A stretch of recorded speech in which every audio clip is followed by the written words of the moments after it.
I never imagined checking the mail at dawn would feel like I'd stepped into a combat zone, until three men in tactical vests slammed my front door and announced they were here for a custody compliance review. Before we dive in, drop a comment and let me know which country you're watching from today. If your HOA hires faux enforcers to haul off your kid, congratulations, you live in suburbia's Wild West. It was exactly 6:07 a.m. when the rapid knock shook me awake. I blinked at the clock, then peered through the peephole. Three figures stood on the stoop, two burly guys in matte black plate carriers, Kevlar boots, and mirrored shades, and a lanky kid whose face looked like he'd swallowed a handful of aspirin, hands shaking around a clipboard and a battered radio. Their leader pressed a badge against the glass. Mr. Mercer, minor transfer initiative under Article 9.2a. Please comply. I poured coffee into my favorite mug, sipped slowly, and opened the door a crack.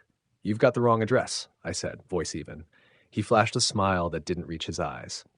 Domain-wide safety protocol, he countered. Your son, Liam Mercer, flagged high risk. Immediate transfer required. Behind me, my wife Emily appeared, clutching her robe closed, eyes wide. Liam's bedroom door swung open and closed. He froze at the threshold, clutching his stuffed bear like a shield. The clipboard guy rattled off statistics. Behavioral anomalies, household volatility index, 72% probability of caretaking failure. I stared at him.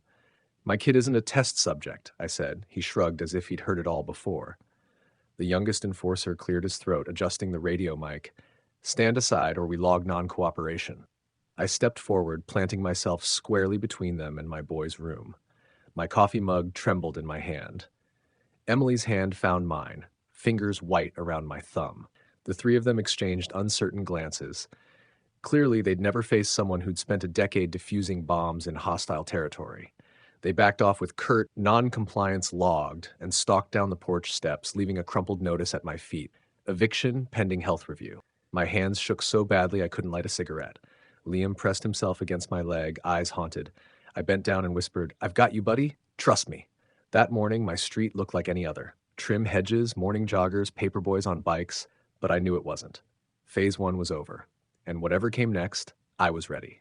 By midday, the neighborhood tagline was circulating. HOA security swept the Mercer house this morning. Whispers at the bus stop, pointed glances from neighbors, some sympathetic, most wary. Emily paced the living room, phone pressed to her ear, calling attorneys and friends. Liam sat at the kitchen table, crayons abandoned as he stared at the crumpled notice. I stared back, trying to anchor him with my gaze. At 2:30 p.m., they returned. Same trio, plus a fourth man in a suit who carried himself like a prosecutor. They marched in unannounced, flashlights cutting across our walls. We're here for phase 2, the clipboard guy announced, voice clipped.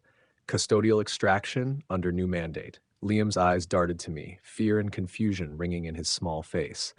Emily stepped between them and Liam. You're not touching my son, she whispered, so low the man in the suit leaned in, confused. The suit snapped a notepad open. Ma'am, you're obstructing a lawful operation. Emily's chin rose. This is my home, and there is no law authorizing this. I unclipped my jacket, revealing the seal trident tattoo peeking from my sleeve. Their eyes flicked to my forearm, then to my stance. Solid, unshakable. I took a step forward. Last warning, I said softly. The man in the suit swallowed. Behind them, the clipboard guy flipped pages. Eviction order, child welfare referral, fines for non-cooperation. I tore the documents in half and scattered them like charred leaves. The suit cleared his throat. Sir, you'll regret this. I cracked my knuckles. Try me. At that moment, sirens wailed in the distance. They weren't for us yet, but the sound cut through the tension like an axe. The suit looked at his watch, panicked. The burly enforcers exchanged glances, doubt chasing determination from their faces. They backed away, retreating down the hall. I ushered Liam into my arms. Emily pressed a kiss to my temple. What now? She asked, voice trembling. I exhaled, wrapping an arm around my son. We hit back, I said, and we'll send them running. By sunset, the local news was calling it HOA gone rogue. I poured a fresh pot of coffee and raised my mug. Liam clinked his plastic cup against mine. To us, he said quietly. I grinned. To us. 2 hours after dusk, we struck. I called it Operation Homefront, and it was as precise as any mission I'd led overseas. My old SEAL teammate Cole slipped into an unmarked van outside Safe Haven's makeshift command post. Emily and I followed in our SUV, Liam tucked safely between us. Under neon streetlights, 3 of those imposters stood guard by a chain-link fence, scanning IDs. I opened my jacket, revealing the trident patch I'd kept hidden. One look at me and those fakes paled. I strode forward, voice low. You're out of your depth. Let the kid go. They tensed, fists clenching. I moved like I did on deployment. Fast, fluid, decisive. My left arm caught the clipboard guy's upper arm, twisting until I heard it crack. He dropped the clipboard. The radio went flying. The stocky one lunged at me. Big mistake.